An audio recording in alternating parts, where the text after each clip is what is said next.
సోదర సోదరీమణులారా, లోకరక్షకుడైనటువంటి ప్రభునామాన్ని ప్రకటించడానికి అనేక సంస్థల ద్వారాను రకరకాల టీవీ ఛానళ్ళ ద్వారా ప్రభునామాన్ని ప్రకటిస్తున్నారు. ఆ కార్యక్రమంలో భాగంగా కృష్ణా జిల్లాలోని విసనపేట మండలం కృపా ఛానల్ టీవీ ద్వారా మల్లేల గ్రామ వాస్తవ్యులు శ్రీ యేసుపాదం పార్టీ వారుసే ఈ యొక్క దేవుని యొక్క నిజభక్తుడైనటువంటి మహానీయుని చరిత్ర, యాకోబు చరిత్రను కథాగానముగా చేయబోతున్నాం. కాబట్టి ఈ విషయాలను మీరు గమనించి ప్రభునామములో ఆనందించవలసిందిగా మనవి చేసుకుంటూ, ఇది ఎందరో హృదయాలను మార్చడానికి ఉపయోగపడుతుందని ఈ కార్యక్రమాన్ని ప్రారంభం చేస్తూ ఉన్నాం.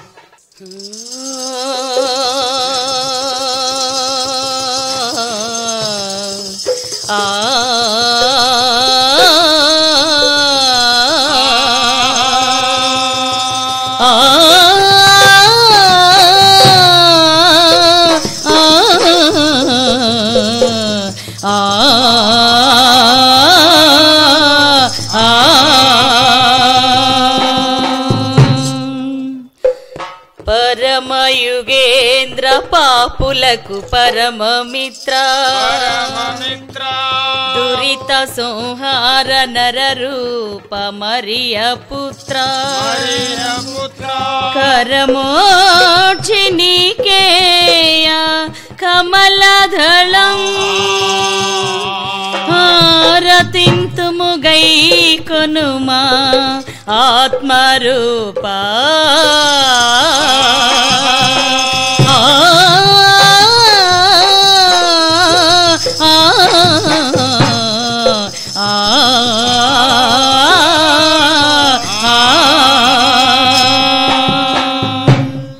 శ్రీ యేసుదేవా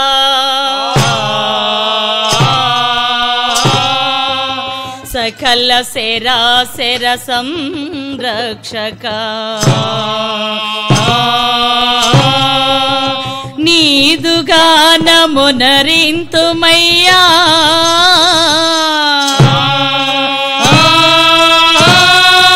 దీవించరావా శ్రీ యేసుదేవా.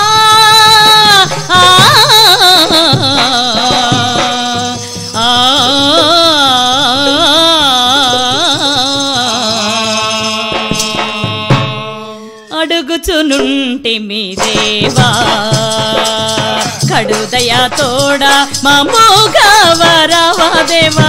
అడుగుచునుంటిమి దేవా కడుదయా తోడ మమ్ముగా వరవా దేవా. అడుగుచునుంటిమి దేవా దేవా.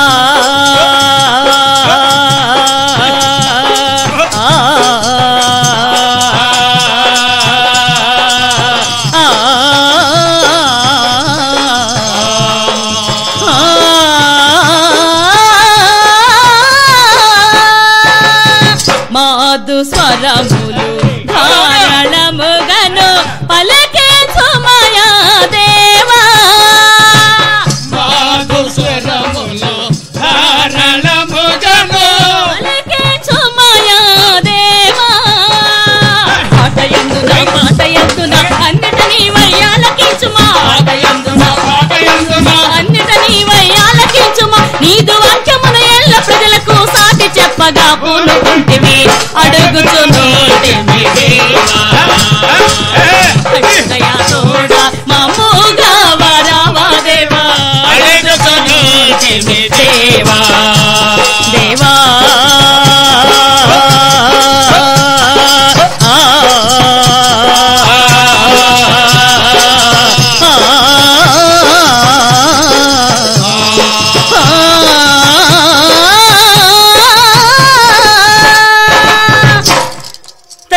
చందరగ తరిగిడ చందరిదా హిందూ ముస్లిం క్రైస్తవులు అందరూ నా సంతానమే అంటూ, హిందూ ముస్లిం క్రైస్తవులు అందరూ నా సంతానమే అంటూ కలమ బలమి గలవారి దోపిడిని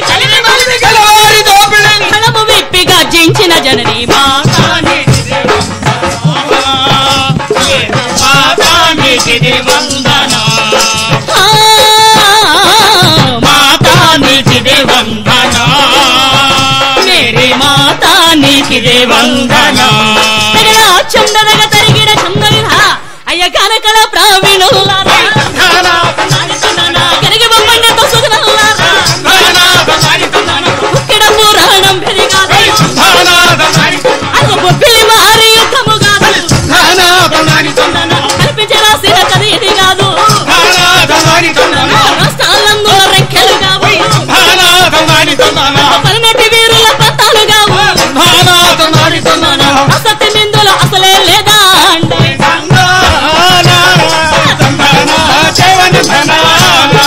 తరిగిడ సుందరిధ అమ్మ పేపర్ చదివే పెద్దల్లారా తంధానా తందాని తంధనా సూర్యుల మట్టి సుట్టాలారా తంధానా తందాని తంధనా సుట్టల దాగే ముసలాలారా తంధానా తందాని తంధనా పళ్ళికిలిచ్చే పిల్లాలా తంధానా తందాని తంధనా ఆ కథ లేదు ఈ కథ లేదు ఎండ్లకి వెళ్ళండి ఏమిటి ఆ కథ లేదు ఈ కథ లేదు ఇంటికి వెళ్ళిపోమని చెప్పడానికా మనం వచ్చింది ఎందుకు వచ్చా నాయన దేవుని యొక్క మార్గాన్ని సర్వ మానవులు నడవాలి ప్రతి మోకాలు ఆ నామాన వంగాలి అనే నినాదంతో ఆ కార్యక్రమంలో భాగంగా బుర్రగా చెప్పడానికి వచ్చాం మనం. అవును, మరి వీరందరూ ఎందుకు వచ్చారు తమ్ముడు? చెప్పేటువంటి కథని వినడానికి వచ్చారు. ఇంట్లోకి వచ్చారా ఎండ్ల మంచాలు లేకుండా? మంచాలు లేని మనకు నాయన వేరందరికీ మంచాలు ఉన్నాయి కాబట్టి చెప్పేది దేవుని యొక్క భక్తుని చరిత్ర. మరి యాకోబు అంటే సామాన్యుడు కాదు, ఇశ్రాయేలు జనాంగానికి ఆది పురుషుడు. అటువంటి యాకోబు చరిత్ర చెప్తున్న సందర్భంలో నువ్వు అల్లరి చేయకుండా అడ్డబుడుకులు వేయకుండా అప్పుడప్పుడు చేస్తుంటా. ఏంటదే అల్లరి? అల్లరి లేదు నాయన, దానికి తావే లేదు. కాబట్టి ఈ కథను చాలా జాగ్రత్తగా వినాలని మనం చేస్తూ ప్రారంభం చేస్తున్నాం. Yes, all right.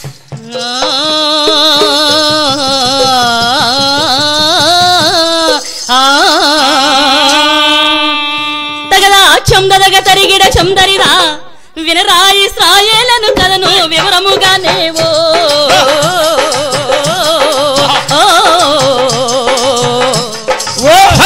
దేవా వినడి వినడి ఓ సోదరులారా ఈ కథ వినరయ్యా.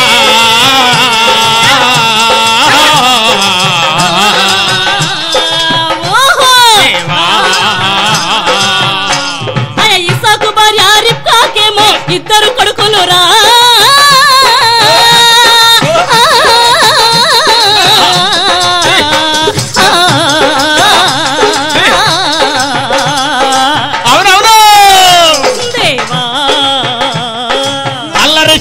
పిల్లల పెద్దలు ఆలకించవాలయ్యో.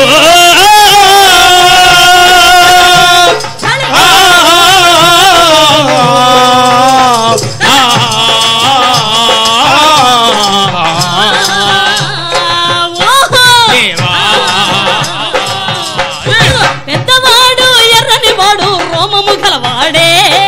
వినడి వినడి ఓ సోదరులారా ఈ కథ వినరయ్యా.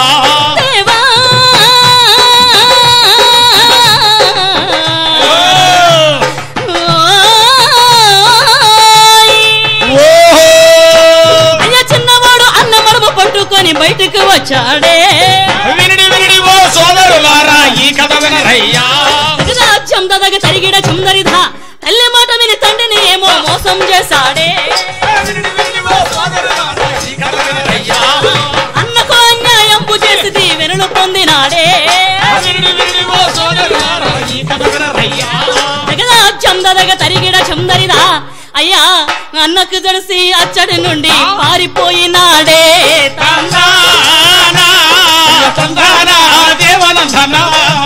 అయ్య కన్న వారిని ఉన్న ఊరిని విడిసి వెళ్ళిపోయినాడే.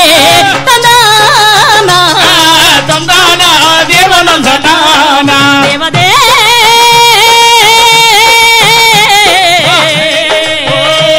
దేవా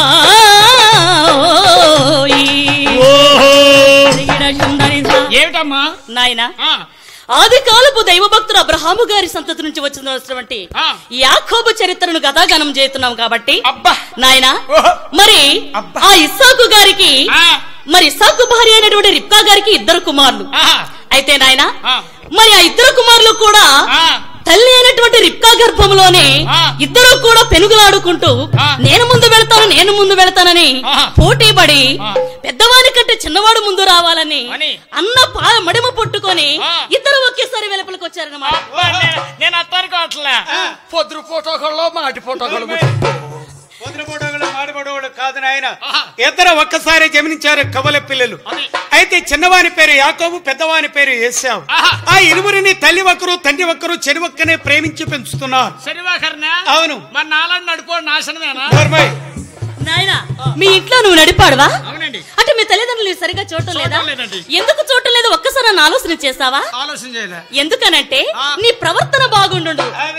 మీ తండ్రి గారు ఒకటి చెప్తే ఒకటి చేస్తూ ఒక చోటుకు వెళ్ళమంటే వేరే చోటుకు వెళుతూ మీ తల్లిదండ్రుల మాట వినకుండా నీ ఇష్టానుసారంగా తిరుగుతూ ఉంటున్నావు కాబట్టి మీ తల్లిదండ్రులు అలా చూస్తూ ఉన్నారు. అంతేగాని నాయనా, తల్లిదండ్రులకు ఎంతమంది కొడుకులు కూతురు ఉన్నా అందరి పైన ఒకేలాంటి ప్రేమను చూపిస్తారు సోదర. ఏమండి, ఇతని తల్లిదండ్రులు చూడడం లేదు అంటున్నాడు గాని ఎందుకు చూస్తారండి? ఇతను నిన్న కాక మొన్న ఏం చేస్తాడో తెలుసా అండి? వాళ్ళ అమ్మా నాన్న ఊరెళుతూ ఇంటి తాళాలు ఇతని చేతికి ఇచ్చి వెళ్ళారండి. తాళాలు నాకేస్తారు. ఎందుకని? కొడుకు కాబట్టి ఇంటి తాళాలు ఇచ్చి వెళితే ఇతను ఏం చేస్తాడో తెలుసా అండి? వాళ్ళ అమ్మా నాన్న ఊరెళ్ళగానే ఏదో అవసరం వచ్చి సమయానికి చేతిలో డబ్బులు లేవు కాబట్టి బోరెవలో ఉన్న 2 బస్తాల గింజలు తీసి అమ్మేసుకొని వాటికి బదులు 2 బస్తాలు ఓకపోసాడట. వాళ్ళ అమ్మా నాన్న ఊరెళ్ళి వచ్చి చూశారు. వాళ్ళమ్మ ఊడుస్తూ బోరం దగ్గర పొట్టు కనిపించేసరికి ఇంటి దగ్గర ఉన్నది ఇతనే కాబట్టి, నాయన కుమారా ఈ బోరం దగ్గర పొట్టు కనిపిస్తుంది ఏమిట్రా అని అడిగారు వాళ్ళ అమ్మగారు. ఇతను ఏం చెప్పాలండి? అమ్మా, మీరు ఇంటి దగ్గర లేరు, సమయానికి నా చేతిలో డబ్బులు లేవు, అందుకని మన గింజలే కాబట్టి మన బోరంలో ఉన్నటువంటి 2 బస్తాల గింజలు తీసి అమ్మేసుకున్నాను అంటే ఏం పోయేదండి?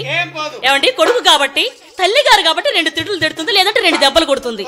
అంతకంటే ఇంకేమైనా చేస్తుందా? ఇతను ఏమంటున్నాడో తెలుసా? ఏంటి బోరం దగ్గర పొట్టు కనిపిస్తుందా? మరి ఏం కనిపిస్తుంది? మీరు వెళ్ళిన దగ్గర చెలికలు తినలేదా? 2 బస్తాల 2 రోజుల్లో ఎలికలు తిన్నాయి. ఈడే ఒక పెద్ద ఎలికే కాబట్టి అయితే మిమ్మల్ని ఇవన్నీ చెప్పమన్నారు ఇక్కడ. ఇది నిజమేగానే అర్థం కదండి. కాబట్టి ప్రతి కుమారుడు, ప్రతి కొడుకు, ప్రతి తల్లిదండ్రులు ప్రేమించడానికి ప్రవర్తన మార్చుకోవాలి. అంతేగాని పెద్దాన్ని ఎక్కువగా చూస్తున్నారు, చిన్నాన్ని ఎక్కువగా చూస్తున్నారు, తక్కువగా చూస్తున్నారు అని మనం ఆలోచించడంలోనే అర్థం ఉంటుంది. ఇక్కడ రిబ్కా గారికి ఇస్సాకు గారికి ఉన్నది 2 కుమారులే కాబట్టి చెరు ఒకరిని పెంచుతూ ఉన్నారు. అయితే నాయన పెద్దవాడైనటువంటి ఏశావు ఎప్పుడు అరణ్యాలలో వేటాడుతూ ఉండేవాడు అనమాట. తెలీదా? మంచి విలువిద్య గలవాడని అర్థం. తెలుసా? ఏమిటి విలువిద్య అంటే? గోళీలు అంటాం అనుకుంటున్నావా? అసలు విలువిద్య అంటే ఎలా ఉంటుంది తెలుసా? చిన్ననాడు విల్లు పట్టారా, చిన్ననాడు విల్లు పట్టారా, చిన్న పిల్లలకు పెట్టరా, ఇంగిల పెట్టను కొట్టరా, నీటిలో తాపను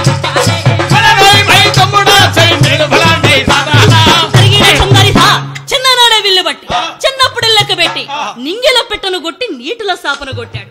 అలాంటి విలువిద్యలన్నిటిలో కూడా ఆరుతేరిన వాడు పెద్దవాడైనటువంటి ఏశావు. ఇక చిన్నవాడైనటువంటి యాకోబు అంటారా, తల్లి గారికి చేతుడు వాదుడుగా ఉంటూ వంట పనులు ఇంటి పనులు చేస్తూ గొర్రెలు మేకలు కాస్తూ ఉండేవాడు చిన్నవాడైనటువంటి యాకోబు.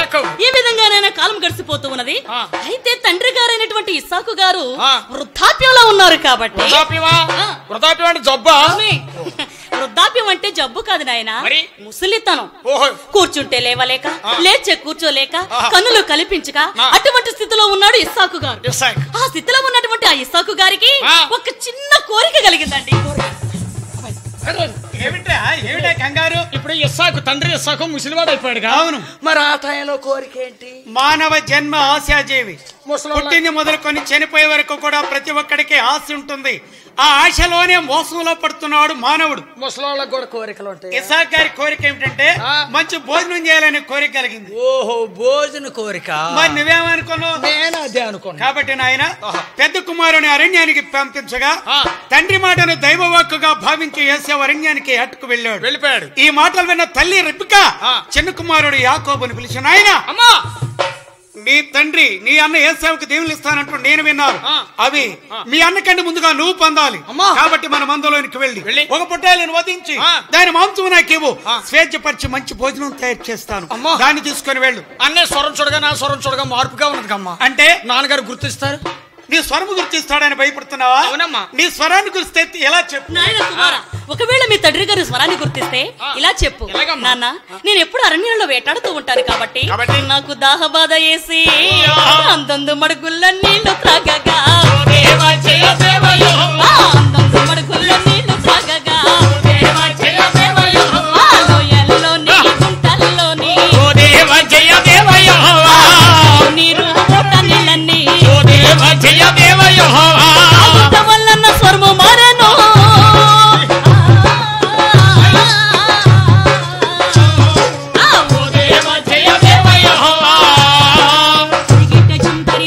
ఒకవేళ మీ తండ్రి గారు అడిగితే ఇలా చెప్పు నాయన, ఎందుకంటే అరణ్యంలో వేటాడుతూ ఉంటాను కాబట్టి నాకు దాహబాధ వేసి అందందు తటాగతుల్లో మడుగుల్లో నీళ్లు త్రాగడం వల్ల నా స్వరమీర మారిందే కానీ నీ పెద్ద కుమారుడైనటువంటి ఏషావునని చెప్పు కుమారా. ఇలాగ చెప్తా గానీ ఇంకో స్మాల్ డౌట్ అమ్మా. నీ దేహమే సందేహం నాయన, ఏమిటి చెప్పు. అన్నయ్య శరీరం చూడగా నా శరీరం చూడగా చాలా భేదం ఉన్నది. అన్నయ్య ఒంటే రోమములు గలవాడు, అవును, నేను ఉన్నటువంటి వాడిని. ఒకవేళ నాన్నగారు నన్ను దగ్గర పిలిచి తడిమి చూస్తే నాయనా అమ్మా దానికి ఒక ఉపాయం ఆలోచన చేస్తాను. చెప్పండి. నేను వధించిన మేక చర్మాన్ని నీ ముంజాతలపైన మెడలపైన కప్పిపుస్తాను. ఒకవేళ నీ తండ్రి అడిగితే నీ చేతులు అందించు రోమము తగిలి పెద్దవాడు ఏసేవి అని నమ్మి దివ్యనిస్తాను. అలాగా వెళ్ళావు తక్షణ బయలుదేరతా అనగానే తల్లి మాటలో దైవభక్తిగా భావించిన యాకోబు ఆ భోజనాన్ని తీసుకొని ఆ మేక చర్మాన్ని ముంజతులపైన మెడపైన కప్పిపుచ్చి పంపించగా ఆ యాకోబు పళ్ళెనము చేతపట్టుకొని వస్తున్నాడు ఆ తండ్రి గారి దగ్గరికి. ఎప్పుడైతే ఆ తల్లి అయిన రిబ్కా అలా ఆ యొక్క కుమారుని పంపిస్తూ ఉన్నది, ఆ కుమారుడు యాకోబు తండ్రి గారి దగ్గరికి ఎలా వెళ్తున్నాడో తెలుసా? అదిగో తల్లి మాటలు విన్నాడా, ఆశ తనకు కలిగిందా, పళ్ళెరు చేత పట్టాడా, గడగడ వనుకుచున్నాడా, ఆ తండ్రి దాపుకొచ్చినాడా, ఆ తండ్రి దాపుకొచ్చినాడా, నానాలే వండి భోజనం అంటూ తండ్రిని పిలసియున్నాడే. సోదర వినవయ్య విషిదంబగాను నాన్న. ఎవరయ్యా? నీ పెద్ద కుమారుడు ఏసావన్నా. ఏసావు. ఇప్పుడే కదా నా దగ్గర నుంచి వెళ్ళావు, ఇంత త్వరగా ఎలా రాగలిగావు నాయన? ముసలోడు గుర్తుపడతాడా ఏంటి నాన్న? అయ్యా మన దేవుడు యెహోవా దేవుడు తోడుంటం వల్ల త్వరగా వేట లభించింది నాన్న. నార్మల్ నాన్న కళ్ళు కనిపించినంత మాత్రాన్ని కనిపెట్టలేని వాడననుకున్నావా? నీ స్వరమానిగానే గుర్తించాను. నేను నా పెద్ద కుమారుడు ఏసావు కాదు. నీవెవడో నాకు తెలియదు. వెళ్ళు. అంటే నా స్వరం మార్పుగా ఉండటం వల్ల అంటున్నారా? అవును. నేను ప్రతిరోజు వేటాడేవాడిగా నాన్న. నాకు సకాలంలో మంచినీళ్ళు దొరకనందరూ అందందు తడాకద్దులో మడుగులో నీళ్లు త్రాగటం వల్ల నా స్వరం ఎలా మారిందే తప్ప నిజంగా నీ ప్రేమ పోత్రుడని ఏసావునే నాన్న అని అసత్యము చెప్పగా ఆ ఏసావుని దగ్గరకు పిలిచి, నాయనా ఒక్కసారి నా దగ్గరకు రా నాయనా. ఎందుకు? ఒకంత త్వరగా భోజనం తెచ్చినందుకు. అయ్యా ఒక్కసారి అయ్యా నిన్ను అయ్యా నేను అయ్యా కౌగిలించుకుని అయ్యా ముద్దు పెట్టుకుని అయ్యా ఆ తర్వాత భోంచేస్తాను నాయనా. అలాగే నుండి అయ్యా తడిమి చూడండి. ఎక్కడయ్యా? కొంచెం లెఫ్ట్ ఆడం. లెఫ్ట్ ఆడం అర్థం కావటం లేదు నాయన. రైట్ కుడి. అదే అదే ఇవన్నీ రోమాలే. కదులుతున్నా? ఇవన్నీ రోమాలే. అవును. ఇక్కడ కూడా ఉన్నాయి. మెడ మీద నాన్న. ఇది మెడ కాదా? మెడ. జాగ్రత్త నాయన. ఇతడు నా పెద్ద కుమారుడు ఏసేవే అని మోసపోయి నమ్మి ఆ భోజనాన్ని తృప్తి తీరా భోంచేసి పెద్ద కుమారుడు ఏసేవే అని నమ్మి చిన్న కుమారుడైన యాకోబుకి కళ్ళు కనిపించని తండ్రి దీవెనలిస్తున్నాడు. నా మాట ప్రకారంగా అరణ్యానికి వెళ్లి మంచి భోజనం తయారు చేసి నాకు పెట్టావు కదా, ఇక నాలో ఉన్నటువంటి ఆ దేవుని దీవెనలన్నీ కూడా నీపైనే కురిపిస్తున్నారు కుమారా. బాబు ఆకాశం విస్తరించి ఈ భూమి ఫలించు, ఈ భూపల సారములన్నీ భూపల సారములన్నీ గుర్రాలు మేకలు గొర్రెలు మరకత మాణిక్య మనులు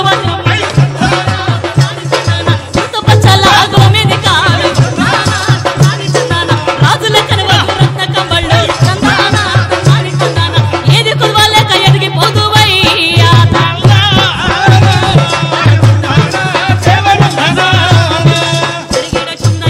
నాయన కుమార ఆకాశం విస్తరించి భూమి ఫలించు, ఈ భూమి మీద ఫలించు మరకత మాణిక్యములు వజ్రము గుర్తు బచ్చల గోమెద కలు గుర్రాల మేకల గొర్రెలు ఆవులు రాజుల కనుమకు రత్న కంబళ్ళు దాసుల తగు సేవకులతో సదా వర్ధిల్లుదువుగాక. నా దీవెనలు కూడా కలిగి 100 ఏళ్ల పాటు చిరకాలము వర్ధిల్లు నాయన. దీవెనలు అనేసరికి ఎంత వినయం వచ్చిందండి. మోకాళ్ళ పైన కాళ్ళు వంగకపోయినా ఎంత వినయంగా మోకరించాడు చూసారండి. దైవ దీవెనలన్నీ నాకేసారా? మీ చిన్న కొడుకు దాచుకున్నారా? నాలో సమస్త దేవుని దీవెనలన్నీ కూడా నీపైనే కురిపించాను కుమారా. ఇక నాలో ఒక్క దీవెన కూడా లేదు. ఇప్పుడు నేను చిన్న కుమారుడు యాకోబుని తెలిసినా గానీ వచ్చిన దీవెనలే కనకము. బయలుదేరాడు. అయితే ఎలా వెళ్తున్నాడో తెలుసా అండి? పరుగు పరుగు నా బయలుదేరినాడే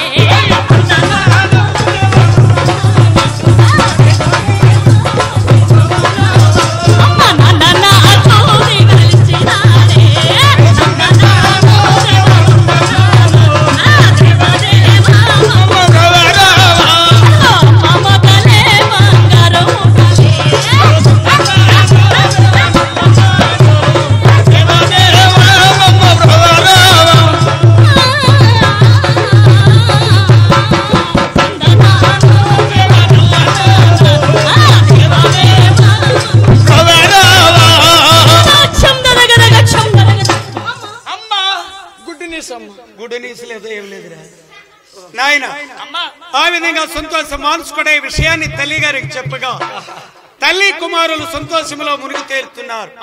అరణ్యానికి వెళ్ళిన యేసేవు పరిస్థితి ఎలా ఉంది నాయన? ఎక్కడ తిరిగిన ఒక్క మృగము కనిపించదాయనాడు. దేవనందన దేవనందన తిరిగి తిరిగి వేసారిపోయెను ఏశావు నాడు.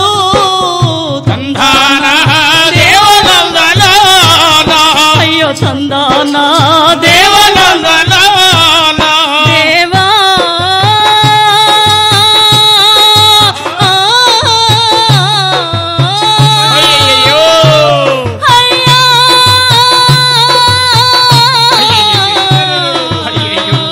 స్వామి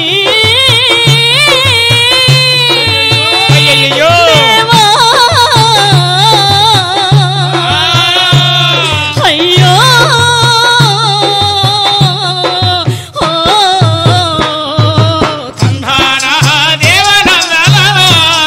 అయ్యో చందానా ఆ విధంగా దుఃఖించి దేవుని ప్రార్థించగా అతని కంటికి ఒక మృగం కనిపించగా దాన్ని వధించి మంచి భోజనంగా తయారు చేసి తండ్రి గారు దగ్గరకు రాగా ఆ తండ్రి గారితో అంటున్నాడు, నాన్న నాన్న ఎవరయ్యా? నీ పెద్ద కుమారుడైన యేసేవును తండ్రి. బాబు మరలా ఎందుకు వచ్చావు? నాన్న అరణ్యానికి వేటకు వెళ్ళి నేను ఇప్పుడే వస్తున్నాను కదా. బాబు నువ్వు చెప్పే మాటలు నిజమా నాయనా? అయితే మోసపోయాను నాయన. ఎవరో దీవెలో అపహరించుకుని వెళ్ళిపోయారు నాయన. ఈ కనులు కనిపించిన ఇస్సాకుని ఎవరో మోసపుచ్చారు నాయన. అయితే వాడే మా నాన్న మోసం చేసి నాకు అన్యాయం చేసేటట్టు వాడే నా తమ్ముడైన యాకోబే మున్నొకసారి నాకు భోజనం పెట్టి చిక్కుడు గాయల కూరని ఎర్ర చూపి నా జ్యేష్ఠత్వాన్ని అపహరించాడు. ఈనాడు మోసగించి కళ్ళు కనిపించిన నా తండ్రికి భోజనం పెట్టి దీవెనలు పొందాడు. వాడు బ్రతకడానికి వెళ్ళలేదు. వారు ఎక్కడ ఉన్నా ఏం చేస్తారో చూడమని చెప్పేసి ఆ యొక్క ఏషావు ఎలా ఉన్నాడు తెలుసా? అదిగో తగదా అచ్చం దాకా తరిగిడ తరిగిడ పడపడ పడపడ పళ్ళు కొరుకుతూ పడు తరగదు వేగా కూరలు నూరుగా చిరపడి రాళ్ళి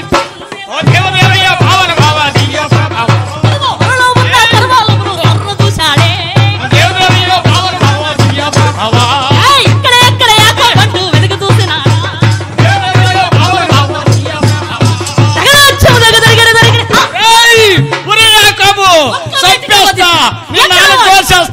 నీ మొహమే రగ్గొడతా.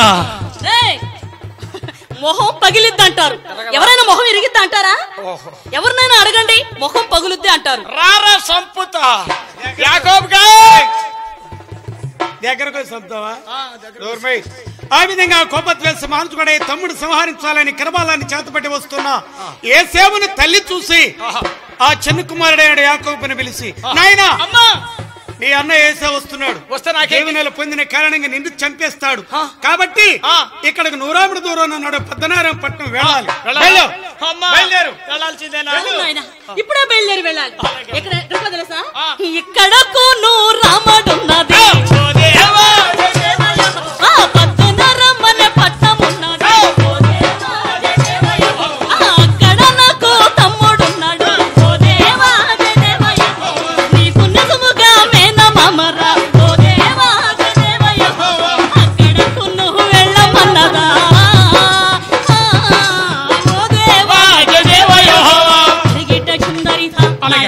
ఇక్కడికి 100 దూరంలో పద్దనారమ్మనే పట్నం ఉన్నది. అక్కడికి తక్షణమే బయలుదేరి వెళ్ళి అక్కడ నా తమ్ముడు ఉన్నాడు. అతని పేరు లాభాను. మేనమా అవుతాడు. చిన్న మాట అమ్మా. ఏమిటి? శుక్రవారం నాడు వస్తా. శుక్రవారం లేదు, శనివారం లేదు, చంపేస్తాడు. వస్తున్నాడు. ఆ విధంగా తండ్రిని మోసగించి తల్లి మాటలు విని అన్నకు దడసి ఒక్కడే ఒంటరిగా అన్యాన్యంలో ప్రయాణం చేస్తూ పొద్దుగుకే వరకు ప్రయాణం చేసి దారి కనిపించినందున కొంత స్థలాన్ని చొప్పురపరుచుకొని మోకరించి చేసిన తప్పును ఒప్పుకొని ఆ పరంధాముణ్ణి ప్రార్థన చేస్తున్నాడు రా యాకోబు. చేసిన తప్పు ఒప్పుకుంటున్నా? అవునండి. ఎలా ప్రార్థిస్తున్నాడో తెలుసా అండి? ఎలాగమ్మా? ప్రభువా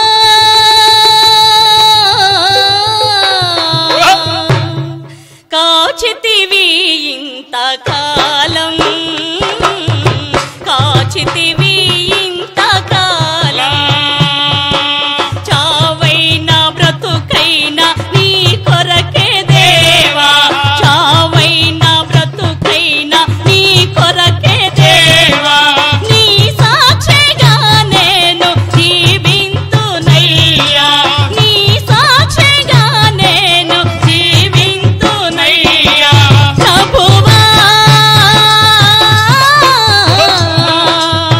కాచితివి ఇంతకాలం కాచితివి ఇంతకాలం కోరి మలచావు నా బ్రతుకు మలిచావయా మరణ ఛాయలలో నుండి విరిచావయ్యా కోరి మలచావు నా బ్రతుకు మలిచావయా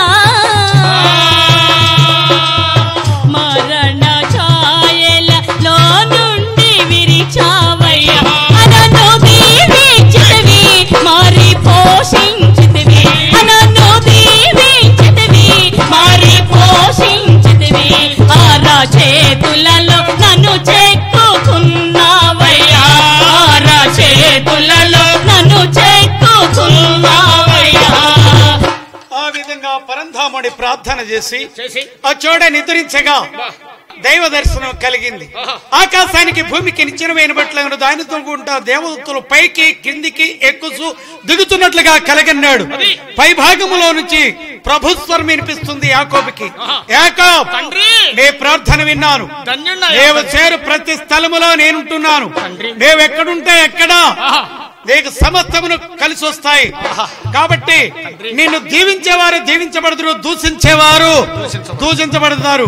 వెళ్ళు అని కల వినిపించగా తుళ్ళిపడి అక్కడ లేచి తండ్రి యెహోవా దేవా నా ప్రార్థన ఆలకించారా తండ్రి నా రాకపోకలు ఎంతో తోడుగా ఉండి నేను ఎక్కడ ఉంటే అక్కడ నాకు శ్రీ సంపదలు కలిసి వస్తాయా ఒకవేళ మీ మాట ప్రకారంగా అలాగే నాకు కలిసి వస్తే 16 పట్టణం నుంచి కానాను దేశం వచ్చినప్పుడు ఇక్కడ నీకు ఇదే స్థలంలో నీకు దశమ భాగమే ఇస్తానన్నాడే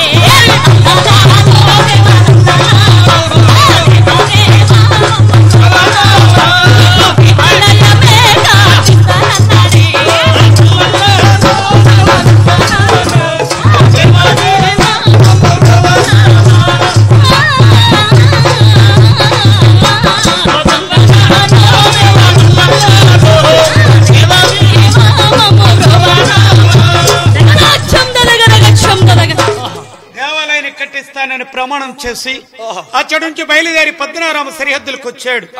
దాహబాధతో ఉన్నాడు. నడచి ఊరి వెలుపల బావి దగ్గర కూర్చున్నాడు. ఎవరైనా వస్తే దాహం తీర్చుకుందామని.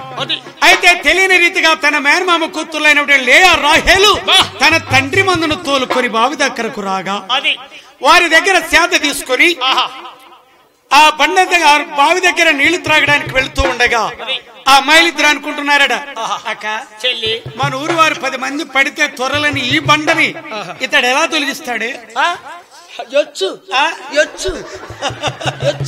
మగాళ్ళకి ఎచ్చు ఆడాలని చూస్తేనే చూద్దాం చూద్దాం అని ఈ అమ్మాయిలు అనుకుంటూ ఉన్నారు. అయితే బావి దగ్గరకు వచ్చి బండ పైన చేయి పెట్టి ఆ యాకోబు ఏం చేస్తున్నాడో తెలుసా? ప్రార్థిస్తున్నాడండి. ఆ విధంగా ప్రార్థన ద్వారా బండను తోలించి తన దాహాన్ని తీర్చుకొని మేనమామ కుమార్తెలైన లేయా రాహేలు ద్వారా తెలుసుకొని తన మేనమామ గృహానికి చేరుకున్నాడు. అయితే మేనమామతో కుశల ప్రశ్నలు మాట్లాడుకుని తన ఇంట కొలువు చేయటం ఒప్పుకున్నాడు. 7 ఏళ్లు కొలువు చేస్తూ తన మేనమామ 2వ కుమార్తె అయినటువంటి రాహేలు పైన మనసు పడ్డాడు. 7 సంవత్సరములు కొలువు చేసి తన మేనమామ గారు లాబాన్ గారి దగ్గరకు వెళ్ళాడు. ఏంటయ్యా? నా పెళ్లి కావాలి మాయా. పెండ్లే నీకా? నాకే మాయా. అప్పుడే పెండ్లే? ఈ ఊరు కుర్రోళ్ళు అందరూ అంటున్నారు మాయా, మీ మామయ్యకి నీకు పెళ్లి చేయడా, నీకు పెళ్లి చేయడా అంటున్నారు. నాకు పెళ్లి కావాలి మాయా. పెళ్ళంటే 100 ఏళ్ల పంటరా? అయితే గంటలో చెయ్యి. గంటలో కాదు నాయన, మాస్టర్ గారు రావాలి, ప్రకటన రాయాలి, బంధువులు సోదరులు రావాలి. అసలు ఇంతకు ముందు అమ్మాయి కావాలి కదరా. ఈ తతంగం అంతా ఎందుకు? మీ అమ్మాయి నాకు అమ్మాయిని పెళ్లి చేయాలి. ఎర్ర టండ్లో సాగిరి చేస్తుంటున్నాయి. ఇద్దరు కూతురు, ఒక కూతురు నీకు కొడతా మాట్లాడరే. అల్లరి చేయకు, నీకు పెళ్లి చేస్తాను. మా అమ్మాయిల్లో ఒక అమ్మాయి కావాలి, మా అమ్మాయిల్లో ఒక అమ్మాయి కావాలి. ఎవరి పేరు చెప్పలేదు, అమ్మాయి కావాలంటున్నాడు. ఆలోచన చేసి వీడు వచ్చిన దగ్గర నుంచి నాకు కలిసి వస్తుంది, వీడిని వెళ్లకుండా చేయాలనే ఆలోచనతో లాభాన గారు అర్ధరాత్రి వేళ అడ్డుతెర కట్టించి పెద్దమ్మాయినిచ్చి వివాహం జరిపించాడు. ప్రేమ గుడ్డిది అన్నారు పెద్దలు. రాహేలే అనుకుని 3 ముళ్ళు వేసేశాడు. మరుసటి రోజున తన పెద్ద కుమార్తె లేయారిచ్చినను మోసం చేశాడనే విషయాన్ని గమనించిన యాకోబు కోపద్వేష మనసుకుడై, లే నిన్ను చేశాడు మీ నాన్న నాకు పెళ్లి అక్కర్లేదు, కళ్ళు బాగలేవు, కళ్ళు బాగలేవు, బాగలేదా లేవు, వెళ్ళిపో అని పరుగున తన మేనమామ దగ్గరకు వెళ్ళి, మావయ్య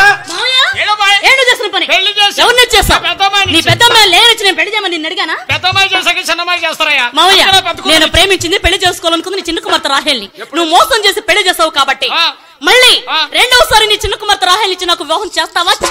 లేకుంటే నువ్వు వచ్చిన కాండిషన్ నాకు కలిసి వస్తుంది. అవునవును అని ఆలోచన చేసి, నీకు నా రెండో అమ్మాయి నుంచి పెళ్లి చేయాలని మళ్ళీ 7 సంవత్సరాలు కొలువు చేస్తే అప్పుడు చేస్తాను. ఒక ఏడేంటి మావయ్య?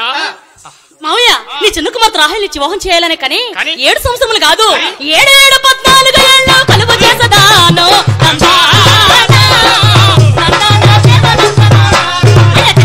నీ చిన్న కుమార్తెను పెళ్లి చేయవయ్యా.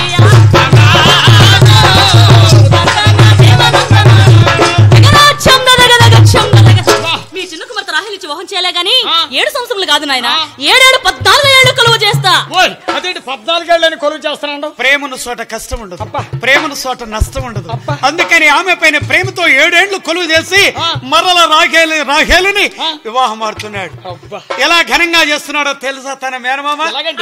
ఏర్పాట్లు పచ్చ పచ్చని పచ్చడి తోరణాలు వారు కట్టినారే, వారు కట్టినారే.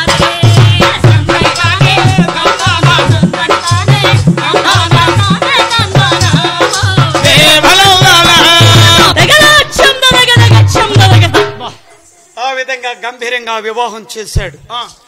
రాహేలుని వివాహం ఆడిన దగ్గర నుంచి లేయా విషయాన్ని మర్చిపోయాడు.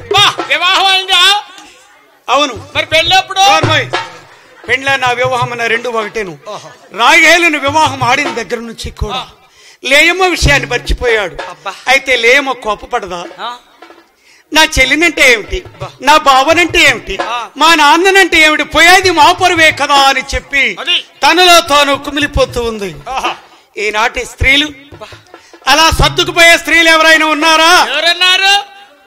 అలా సర్దుకుపోయినందు రాహేల్ ఆ యొక్క లేయమ్మకు జరిగినటువంటి పుణ్యం ఏమిటో తెలుసా? తెలీదండి. తెలీదా? తెలీదు. పాడుతున్నారుగా, దవీదు వంశమందు సంగుడు జన్మించినాడా, దేవుడగు యెహోవా మన దిక్కుదేరి చూసినాడు, రక్షకుడు ఉదయించినాడట అని పాడుతున్నారు కదా. ఆ దావీదు ఏ వంశం వాడు? ఏ వంశం అండి? దావీదు వంశంలో యేసు జన్మించాడు. ఆ దావీదు ఏ వంశం వాడు? యోధా వంశం వాడు. ఆ యోధా ఎవరు? ఈ లేయమ్మ కొడుకు. ఓర్పులు అంత సహనం ఉందా స్త్రీలు నేర్చుకోవాలి. యాకోబు చరిత్ర సామాన్యమైన విషయం కాదండి. కాబట్టి లేయమ్మ ఎవరిని ఏమనుకుండా ఒక్కదే గదిలో కూర్చొని ఆ పరంధాముని ప్రార్థన చేస్తుంది దుఃఖంతో. అలాగా? ప్రభువా నన్ను వీడచినావా, నా యందు నీకు ప్రేమ లేదా, ప్రియ జనకా నన్ను వీడచినావా, ప్రియ జనకా నన్ను వీడచినావా, నా యందు నీకు ప్రేమ లేదా, నా యందు నీకు ప్రేమ లేదా, ప్రభువా నన్ను వీడచినావా, నా యందు నీకు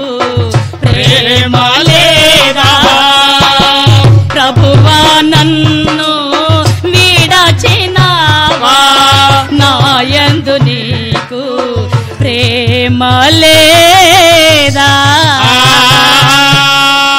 ఆ విధంగా లేయమ్మ ప్రార్థించగా ఆ ప్రార్థన దేవుడు విని యాకోబు మనసును మార్చగా లేయమ్మను కూడగా ఆమె గర్భం ఫలించి సంతానము కలుగుతుంది. కానీ ప్రేమించి పెళ్లి చేసుకున్న ఎక్కువ ప్రేమించిన రాహేల గర్భము మాత్రము ఫలించలేదు. ఎందుకనంటే అందగత్తె అహంకారంతో పొగిపోయింది. నా బావ నా కోసం ఏడేళ్ళు ఎక్కువ కొలువు చేస్తాడు, నాకంటే ఇష్టం లేదని గర్వించింది కాబట్టి అందుకని దేవదేవుడు ఆమె గర్భాన్ని మూసివేశాడండి. అందుకే అన్నారండి పెద్దలు, అందము వ్యర్థమని సౌందర్యం మోసమని, అందము వ్యర్థమని సౌందర్యం మోసమని అని చెప్పిన దేవుని మాటలు వినవా.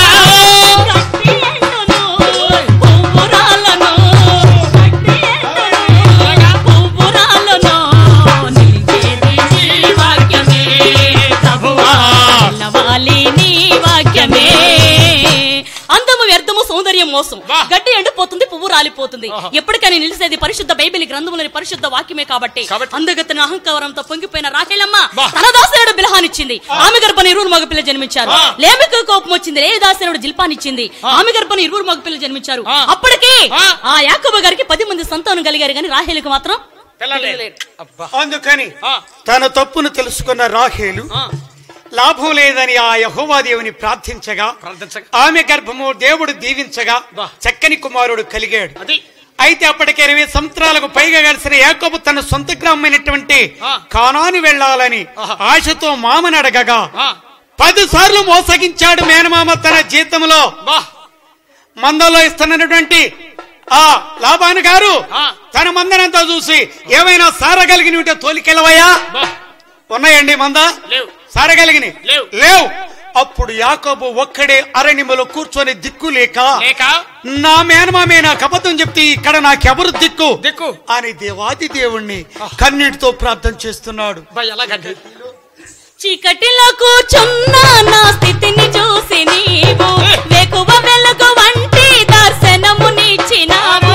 చీకటిలో కూర్చున్న నా స్థితిని చూసి నీవు వెకువ వెలుగు వంటి దర్శనమునిచ్చినావు. నీలోన జాలి పొంగే నాలోన శాంతి నిండే, నీలోన జాలి పొంగే నాలోన శాంతి నిండే.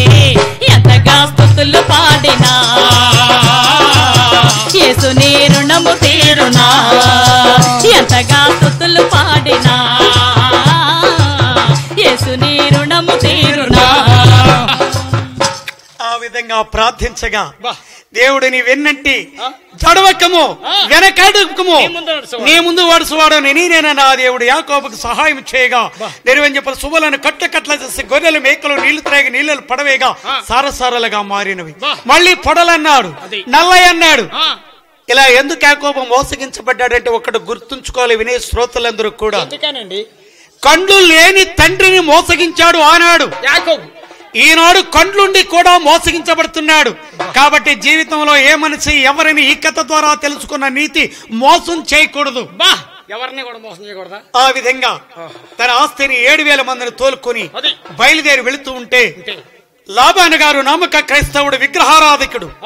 అది రాహేలుకి ఇష్టము లేక ఆలోచన చేసింది, మా బావ ఒక్కడు ఒంటరిగా ఒట్టి చేతులతో కట్టుబట్టలతో వచ్చాడు. ఈనాడు 20 భార్యలు 20 దాసీలు 13 మంది సంతానము గొర్రెల మేకలు గుర్రాలు ఆవులు ధనకనక వస్తు వాహనాలతో వెళ్తున్నారంటే మా బావదేవుడు గొప్పవాడు అని బొమ్మల మూట కట్టేసి తీసుకుని వెళ్ళిపోయింది. అది వారం రోజులంతా ప్రయాణం చేయగా అక్కడ బస చేయగా తన మేనమామ లాబాను యాకోబుని అడిగించాడు. నీకేం తక్కువ చేస్తాను, ఎంత కావాలంటే అంత ఇచ్చాను, ఏది అడిగితే అది ఇచ్చాను, ఇంకా ఏం తక్కువ నేను పూజ చేస్తున్న బొమ్మలు దొంగలించుకుని వస్తున్నాను.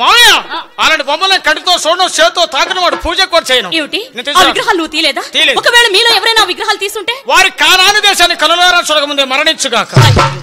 7 ఏళ్లు ఎక్కువ కొలువు చేసి అతిగా ప్రేమించిన ప్రియ భార్య రాహేలే తీసిందన్న ఆ విషయాన్ని గమనించినటువంటి యాకోబు కానాను దేశం కనులారా చూడక ముందే మరణించుదురుగా కని శపించి వేశాడు. అయితే లాబాను కనుమానము తీరగా అన్ని వెతికి చూస్తాడు, కానీ బొమ్మలు కనిపించలేదు.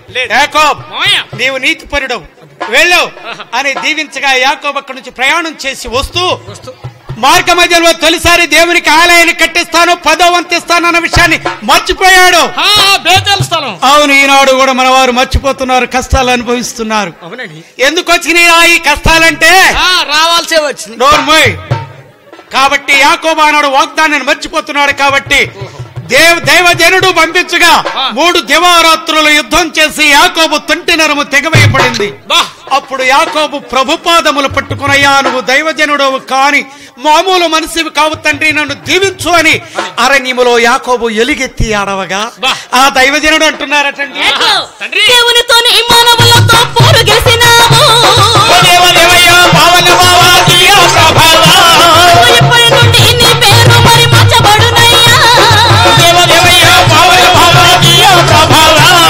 లేకపోతే మోసగడని అర్థము అయ్యా,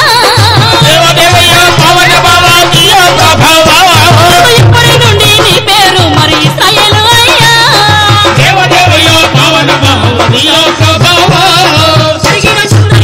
ఏకో నువ్వు సామాన్యుడు కాదు, దేవునితో మానవులతో పోరు గెలిచావు కాబట్టి ఇప్పటి నుంచి నీ పేరు మార్చబడుతుంది. యాకోబు అంటే మోసగడని అర్థం కాబట్టి ఇప్పటి నుండి నీ పేరు యాకోబు కాదు ఇశ్రాయేలు అని మార్గ మధ్యంలో దేవదేవుడు యాకోబునకు నామకరణ చేశాడు. తెలిసిందా? ఆ ఇశ్రాయేల్ కాబట్టి అక్కడి నుంచి దేవాలయాన్ని కట్టించి దైవ పూజలు చేసి అక్కడి నుంచి బయలుదేరి కానాను సరిహద్దులకు వెళ్ళగా ఏశావుకు విషయం తెలిస్తే చంపేస్తాడని భయంతో తన కుమారులకు మేలైన మందలిచ్చి ముందును పంపించాడు. విషయాన్ని తెలుసుకున్నటువంటి ఏశావు, నేను 50 మందితో వస్తున్నాను, వెళ్ళండి మీ నాన్నకు చెప్పండి అన్నారు. అయితే కుమారులు వచ్చి పెద్దనారు గారు కోపంగా ఉన్నాడని చెప్పగా యాకోబు ఏం చేశాడండి? ఎక్కడికి పారిపోతాడండి? ఆనాడు ఒక్కడు కాబట్టి పారిపోయాడు. ఇప్పుడు గొర్రెల మేకలు గుర్రాల ఆవులు ఇంత మందితో ఉన్నటువంటి వాడు ఎక్కడికి వెళ్తాడు? ఉన్న చోటనే దినమునొక 7 మార్లు మోకరించి ప్రార్థన చేశాడట. రోజుకి 7 సార్లు. మనకు కొంత కలిగిందంటే దేవుణ్ణి మర్చిపోతాం కదండి. మరి యాకోబు దినమునొక 7 మార్లు ప్రార్థన చేశాడంటే మనం రోజునకు ఒక్కసారైనా మోకరించి ప్రార్థన చేస్తామా? అసలు మోకాళ్ళ అనుభవం ఉందా? ప్రార్థన చేస్తే అసలు ఉందా? ఉంటే ఎలాగెట్టుకోవటం? కాబట్టి యాకోబు ప్రార్థన దేవుడు అంగీకరించాడు. కాబట్టి విరిగి నలిగిన హృదయంతో ఎప్పుడైనా ప్రార్థన చేసావా? చేయలేదండి. నేను ప్రార్థన బాగా చేస్తాను. ఎట్లా? నేను అక్కడే కాదు, ఆల్ ఫ్యామిలీ క్రిస్టియన్స్. వారం చర్చికి వెళ్తారా? మరి ఎప్పుడు వెళ్తారు? సంవత్సరానికి ఒకసారి. అప్పుడు మాత్రం ఎందుకు? చూపిటాకి. ఏంటది? కొత్త బట్టలు, మరి బట్టల సంఘం. ఏమండి అండి చెడు వారం చర్చికి వెళ్ళను, మీరేం క్రైస్తవ కుటుంబం అండి? చర్చికి మాత్రం వారం వెళ్ళాలి, సంవత్సరానికి ఒకసారి. మా సంఘాన్ని పిలుచురామని అయ్యగారి పెత్తనం నాకేస్తారు. నీకా? పనికి మళ్ళీ పెత్తనం ఇవ్వకపోతే ప్రార్థన చేయకూడుతున్నాను, అయ్యగారికి మాత్రం తెలియదా? గుళ్ళో అల్లరి చేస్తా. అందులో మీ ఊళ్ళో దొంగ పెద్ద కదా, సంఘ పెద్ద. నవ్వు నేను ఏడుపు అనుకున్నాను. అయితే సంఘాన్ని పిలుస్తారని అయ్యగారు పెత్తనం నాకేస్తారు. మార్తమా పుల్లమ్మ ఎల్లమ్మ రూతమ్మ ఎమ్మెల్యేమ్మ మరియమ్మ అందరూ గుడికి రండి అని పిలుస్తాను. అందరూ వస్తారు. ఎలాగే చర్చి నన్ను కూర్చుంటారు. మా సంఘం మంచి మంచి పాటలు పాడతారండి. ఏమండి ఇక్కడ మన కృపా ఛానల్ టీవీ వారు ఎన్నెన్నో మంచి మంచి కార్యక్రమాలు, కమ్మరి గీతాలు వినిపిస్తున్నారు టీవీ ద్వారా. ఈ ప్రాంతం అంతా చూస్తున్నాం. అవునండి. మరింత చక్కని పాటలు మనకు వినిపిస్తున్నారు మన టీవీ ద్వారా. మరి మీ సంఘంలో పాడబడ కొంచెం వినిపించండి. తూర్పు దిక్కున తారను చూసి గొల్లలు భయమును నందారు. తూర్పు దిక్కున తారను చూసి గొల్లలు భయమును నందారు. దేవుని దూత వచ్చింది, చల్లని వార్త చెప్పింది. దేవుని దూత వచ్చింది, చల్లని వార్త చెప్పింది. చిన్న పాప విన్నావా, అన్న యేసు పుట్టాడు.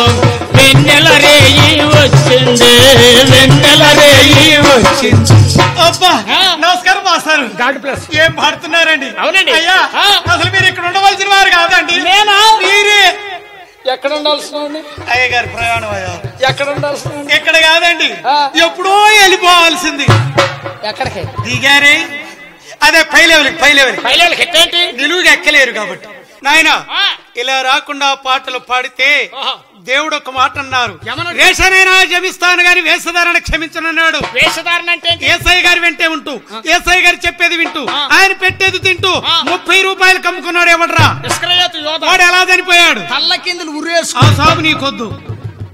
కాబట్టి విరిగి నలిగిన హృదయంతో ప్రార్థన చేశాడు. కాబట్టి ఏశావు మనసు మారిపోయి తమ్ముడిని కబుగిలించుకొని మెడ మీద పడి ముద్దు పెట్టుకున్నాడు. నాయన తమ్ముడు, విధి విలాస అవసపాప్యం బలిములలాట రిక్త రేఖన సక్త హే అన్నారు పెద్దలు. ఈ దీవెనలు నువ్వు పొందవలసి ఉన్నాయి. కాబట్టి దేవుని చిత్తం అదేంది. నీ మీద ఎటువంటి కోపం లేదు. నేను చేయూరికి వెళ్తున్నాను నాయన అనగా యాకోబు అన్నాడు. అన్నయ్య నా మీద కోపం లేదా?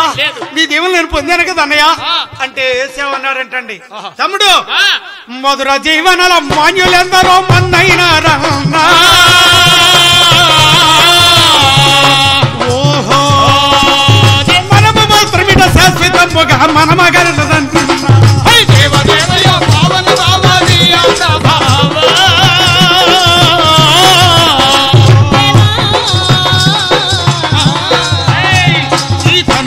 పోషించి పెంచిన సాగు తప్పద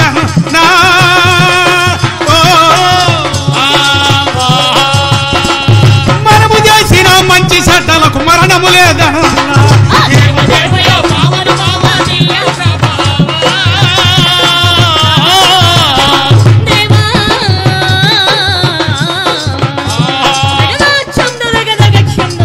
కాబట్టి తమ్ముడు ఈ ఆస్తుపాస్తులు అక్కరకు రావు. ప్రేమ, దయ, శాంతం, కరుణ వీటిని వేడని వాడే నిజమైన మానవుడు భూమిలో. కాబట్టి నీవు కానానికి వెళ్ళు, నేను చేరుకు వెళ్తున్నానని కమ్మని కాపురం చేస్తున్నారు ఇద్దరు అన్నదమ్ములు. యాకోబు గారి కానానులో మార్గ మధ్యలో భార్య రాహేలు మరణించగా ఒక భార్య, ఇద్దరు దాసీలు, 12 మంది కుమారులు, ఒక అమ్మాయితో సుఖమయమైన జీవితాన్ని జీవిస్తున్నాడు. సోదరులారా, ఇంతటితో యాకోబు యొక్క చరిత్ర సంపూర్ణమై ఉన్నది. మరి మీ అందరికీ కూడా మా ధన్యవాదాలు తెలియజేసుకుంటున్నామండి. మరి ఈ యొక్క కథను ఇక్కడ చెప్పడానికి కారణం మరి కృపా ఛానల్ వారు మరి మమ్మల్ని ఎంతో ప్రోత్సహించారండి. మరి యొక్క కథను, యాకోబు చరిత్రను మీకు ఇలా మరి దేవుని వాక్యంగా మరి వినిపించడానికి మాకు ఇంత అవకాశం ఇచ్చినటువంటి కృపా ఛానల్ వారికి మా హృదయపూర్వక ధన్యవాదాలు తెలియజేసుకుంటున్నాము. మరి ప్రధాన కథకురాలు నా పేరు సునీత అండి. మరి రాజకీయం మరి యేసుపదం గారు, యేసుపదం గారు, ఎన్ రవి గారు హాస్య నటుడు. మరి మిమ్మల్ని అందరినీ కూడా ఇంతవరకు అలరించినటువంటి హాస్య నటుడు. మరి డోలకిస్టు మరి డి భాస్కర్ రావు గారు. మరి ఈ యొక్క కళా బృందం వారిని మీరు ఇప్పటి వరకు మరి ఆహ్వానించినందుకు మీ అందరికి మా ధన్యవాదాలు తెలియజేసుకుంటున్నామండి. వెళ్ళి వచ్చిన మయ్యలారా, పోయి వచ్చిన మమ్మలారా, మా ఊరు మల్లెల గ్రామం, మా మండల తిరువూరు మండలం, మేమెళ్ళి వస్తాము, మమ్మల్ని దీవించి పంపించగలరా?